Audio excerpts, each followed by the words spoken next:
Saudaraku, apa yang engkau miliki sekarang berupa harta benda, kekayaan, kendaraan, rumah beserta fasilitasnya, aset tanah, tabungan, investasi di bank, deposito, emas, ternak, saham, semuanya pasti akan berpisah darimu. Semakin banyak jumlahnya, maka semakin panjang pula hisapnya. Kelak akan ditanya dari mana engkau peroleh, bagaimana cara memperolehnya, dan untuk apa engkau gunakan. Syekh Shalih Al-Fauzan hafidhahullah berkata, Al-mal amanah wa ibtila, wa yajibu ala sahibihi an yasta'milahu fima yurdillah. Harta adalah amanah dan ujian yang wajib digunakan pada perkara yang diridhoi Allah, sehingga tidak boleh hanya dijadikan sarana menumpuk kekayaan tanpa memperhatikan hak orang lain di dalamnya. Kitab Al-Mulkhos Al-Fiqhi, Jilid 1, halaman 248. Allah Subhanahu wa Ta'ala berfirman, Alhaakumut takasur, hatta zurtumul maqabir. Bermegah-megahan telah melalaikan kalian sampai kalian masuk ke dalam kubur. Al-Quran Surat At-Takasur ayat 1-2. Rasulullah SAW bersabda, Yaqulu ibnu Adam, Mali mali, wahallaka min malika illa ma akalta, fa'afnaita, au labista, fa'ablaita, au tasodda'ta, fa'amdoita. Anak Adam berkata, hartaku, hartaku, padahal tidak ada yang menjadi milikmu, kecuali apa yang engkau makan lalu habis, yang engkau pakai lalu usang, dan yang engkau sedekahkan lalu engkau kekalkan. Hadis riwayat Muslim nomor 2958. Hakikat harta yang benar-benar milikmu hanyalah yang dibelanjakan di jalan kebaikan.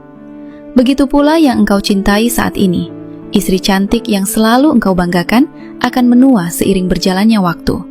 Anak yang lucu menggemaskan akan memiliki kehidupannya sendiri. Cucu yang menyenangkan hanya sementara membersamaimu. Ketika ajal datang, semuanya akan berpisah. Harta yang engkau perjuangkan menjadi milik waris atau bahkan menjadi sengketa sepeninggalmu, dan dalam rentang puluhan tahun ke depan sudah berpindah tangan, serta namamu semakin dilupakan. Istri yang dahulu setia menemani hidup akan terpisah, bahkan bisa jadi mencari suami baru. Anak cucu dan kerabatmu sudah mulai melupakanmu, sibuk dengan urusan masing-masing. Dunia akan berlalu dan kelak hanya menjadi sekelumit cerita di akhirat. Syekh Abdul Aziz bin Baz rahimahullah berkata, Al-abd mas'ulun an kulli ma atahullahu min mal wa ghairihi. Seorang hamba akan dimintai pertanggungjawaban atas seluruh apa yang Allah berikan kepadanya berupa harta dan selainnya. Kitab Majmu' Fatawa Ibnu Baz, Jilid 4, halaman 124.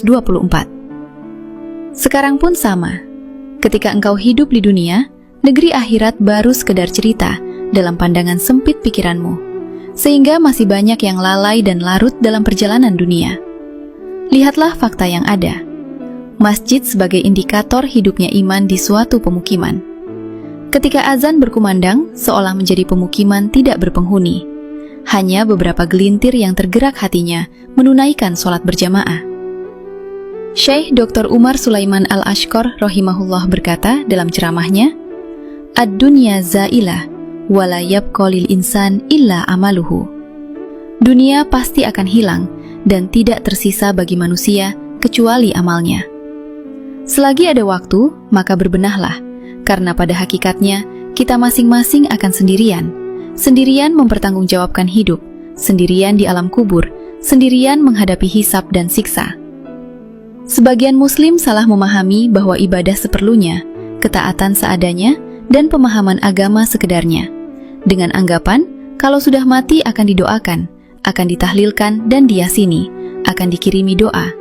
Padahal itu tidak menjamin keselamatan, karena ibadah wajib tetap menjadi tanggung jawab setiap individu.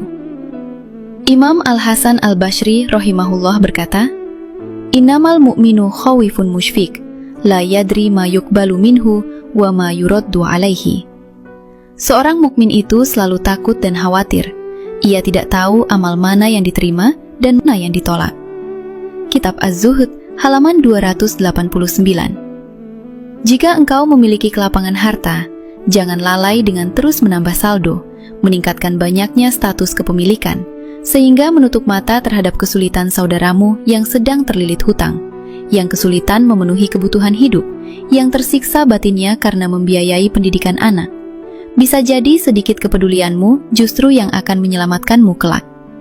Bukan hal yang mustahil, ketika jasad telah membujur kaku dalam liang lahat, banyak lantunan doa dari orang yang pernah engkau tolong, dari orang-orang yang terselamatkan dari krisis hutang. Di saat istri dan anakmu, keluargamu yang mati-matian engkau cintai, justru mulai melupakanmu. Ibnu Qudamah rahimahullah berkata, "As-sodaqatu tudfa'u biha al-bala, wa tanfa'u fil qabri wal akhirah."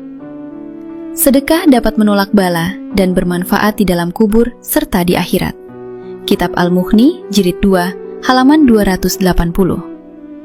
Maka harta yang engkau keluarkan di jalan kebaikan, itulah yang akan menetap menjadi pahala jariah yang tidak terputus, menjadi penyejuk di alam kuburmu, dan itulah bekal yang akan membersamaimu ketika semua yang pernah engkau cintai di dunia telah melupakanmu. Wallahul musta'an.